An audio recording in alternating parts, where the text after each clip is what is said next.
नमस्कार दोस्तों, मैं देव आपके अपने चैनल देव इन्फॉर्मेशन में स्वागत करता हूं। आज मैं आपको मेरे साथ घटी एक सत्य घटना के बारे में बताना चाहता हूं। इस घटना को बीते वैसे तो 35 साल हो चुके हैं, लेकिन आज भी हम अगर इस घटना को याद करते हैं तो परिवार के सभी सदस्यों के रोंगटे खड़े हो जाते हैं। दोस्तों, ये शक्तियाँ किसी भी व्यक्ति को अपने प्रभाव में कैसे लेती हैं, ये सब मैं अपने अनुभव के द्वारा आपको बताऊंगा।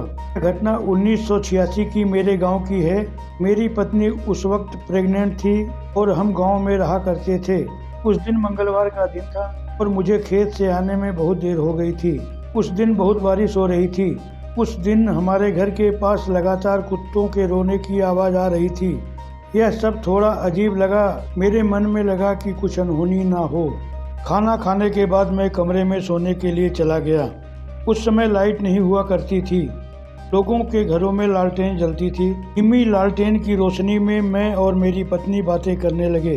बातें करते वक्त मैंने देखा कि उसकी आंखें लाल सुर्ख हो रही थीं। मैंने पूछा कि तुम्हारी आंखें लाल क्यों हो रही हैं? उसने लापरवाही से जवाब दिया, कुछ नहीं, सब ठीक है। बातें करते करते मैं सो गया।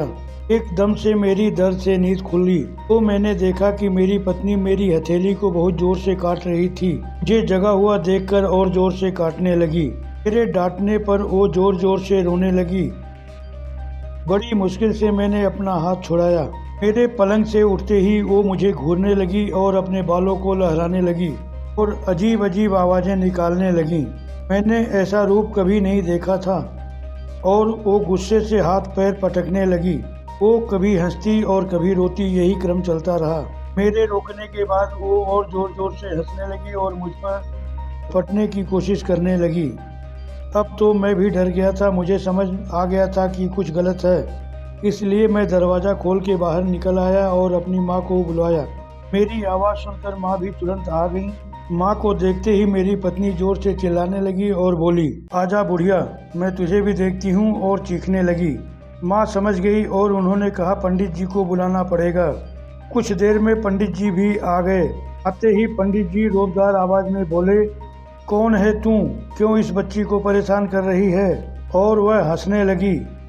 मैं इस बच्ची को परेशान नहीं कर रही, ये खुद मेरे पास गई थी, फिर मैं इसके साथ इसके घर आ गई हूँ। मुझे ये अच्छी लगी और अब मैं इसके साथ ही रहना चाहती हूँ। पंडित जी ने उसे रोबदार आवाज़ में बोला, तुझे मालूम है तेरी दुनिया अलग है, तुझे इस दुनिया में नहीं आना चाहिए, यह इंसानों की दुनिया है। उस पर वो भी जोर से बोली, मैंने कहा ना, मुझे ये अच्छी लगी और मुझे ये जगह बहुत अच्छी लगी, मैं इसे छोड़कर नहीं जाने वाली हूँ। पंडित जी चिल्लाते हुए बोले, तुझे जाना ही होगा, तुझे मेरी और भगवान की शक्ति का अंदाज़ा भी नहीं है। वो बोली, अगर मैं चली गई तो इसे भी अपने साथ लेकर जाऊंगी, और ज़ोर ज़ोर से हंसने लगी। तब तक घर पे पूजा की तैयारी भी हो गई थी और मेरी पत्नी को औरतों ने जकड़ रखा था, पर वो उस जकड़ से निकलने की भरसक कोशिश कर रही थी। तब तक मेरा भाई एक थाली में सरसों का तेल, पीपल के 2 पत्ते पंडित जी को लाकर दे देता है। पंडित जी ने उसे आमंत्रित करके हमें कहा कि उसके दोनों कानों पर एक पीपल का पत्ता दबाना है तो उसके हाथों को सरसों के तेल में रखवाना है। सब सुनते ही वो जोर जोर से गुर्राने लगी और सबको घूरने लगी। ऐसे ही पीपल का पत्ता लेकर आगे बढ़े, वो जोर जोर से बोलने लगी, देखती हूँ कौन लगा लेता है, और वो खुद ही अपना गला दबाने लगी। मुझे ऐसा लगा जैसे वो पंडित जी से भी नहीं डर रही, पर औरतों ने उसे और जोर से जकड़ लिया। उन्हें जैसे ही उसके कान पर पीपल के पत्ते को लगाकर दबाया और तेल में हाथ डलवाया, वो जोर जोर से चिल्लाने लगी। वो चिल्लाते रही, मैं इसे छोड़कर नहीं जाऊंगी और तुझे भी नहीं छोड़ूंगी पंडित। पंडित जी गुस्से में बोले, अगर तू नहीं मानी तो तेरा बहुत बुरा हश्र होगा, हमें मजबूर मत कर तू। वो अभी जोर से चिल्लाई, तू मेरा कुछ भी नहीं बिगाड़ पाएगा। पंडित जी ने गुस्से में सरसों के दानों को आमंत्रित करके उसके ऊपर फेंकना शुरू कर दिया। वो दर्द से जोर जोर से रोने लगी और कहने लगी, मैं चली जाऊंगी, वापस जा रही हूँ, मैं अब कभी नहीं वापस आऊंगी। पंडित जी ने हमें आग लाने के लिए बोला। वो बार बार बोलने लगी, मैं चली जाऊंगी, और पंडित जी ने दोबारा सरसों के दाने फेंके और आग की लुकारी को अभिमंत्रित करके उसके धुएं को उसकी तरफ करा दिया।